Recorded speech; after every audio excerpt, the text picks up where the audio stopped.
ഭഗവാനെ കുറിച്ച് ചിന്തിക്കാൻ നമ്മൾ പരിശീലിപ്പിക്കണം. അതെങ്ങനെയാണ് ചിന്തിക്കേണ്ടത്? നമ്മളിങ്ങനെ സങ്കല്പിച്ചെടുത്തിട്ടല്ല, ശാസ്ത്രത്തിൻ്റെ അടിസ്ഥാനത്തിൽ.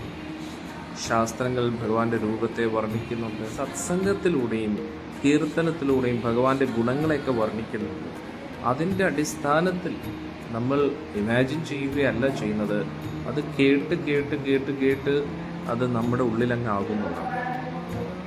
നമ്മൾ എത്രത്തോളം ഭഗവാനെക്കുറിച്ച് കേൾക്കുന്നോ, ഭഗവാന്റെ നാമമൊക്കെ ജപിക്കുന്നോ, അത്രത്തോളം നമ്മുടെ ഹൃദയത്തിൽ ഭഗവാന്റെ രൂപത്തെക്കുറിച്ചുള്ള സങ്കല്പമല്ല വരുന്നത്, സാക്ഷാത്കാരമാണ്. അതും ചുമ്മാ കേട്ടിരുന്നിട്ട് മാത്രം കാര്യമില്ല.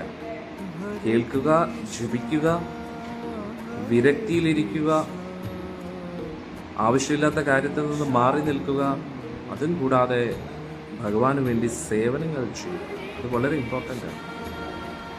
ഗുരുവിൻ്റെ നിർദ്ദേശപ്രകാരം ഭഗവാന്റെ സേവനങ്ങളിൽ നമ്മൾ ഏർപ്പെടാതെ നമുക്ക് സാക്ഷാത്കാരം കിട്ടത്തില്ല. ഇത് വളരെ ഇമ്പോർട്ടൻ്റ് ആണ്. സാക്ഷാത്കാരം എന്താ? ഉയർന്ന ഭഗവാന്റെ നേരിട്ട് കാണാനുള്ള അവസ്ഥയിലേക്ക് എത്തുന്ന ഒരു യോഗ്യത. ഭഗവാന്റെ രൂപത്തെ കാണുകയും ഭഗവാന്റെ സേവനങ്ങൾ ചെയ്യാനുള്ള അവസരങ്ങൾ, ഈ ലോകത്ത് സേവനം ചെയ്ത് നമ്മൾ ആധ്യാത്മിക ലോകത്തേക്ക് പ്രവേശിക്കാനും അവിടെ ഭഗവാന്റെ സേവനം ചെയ്യാനുള്ള ഒരു യോഗ്യതയിലേക്ക് നമ്മൾ എത്തുന്നു. അതിനു വേണ്ടിയാണ് നമ്മൾ ഇതൊക്കെ ചെയ്യുന്നത്.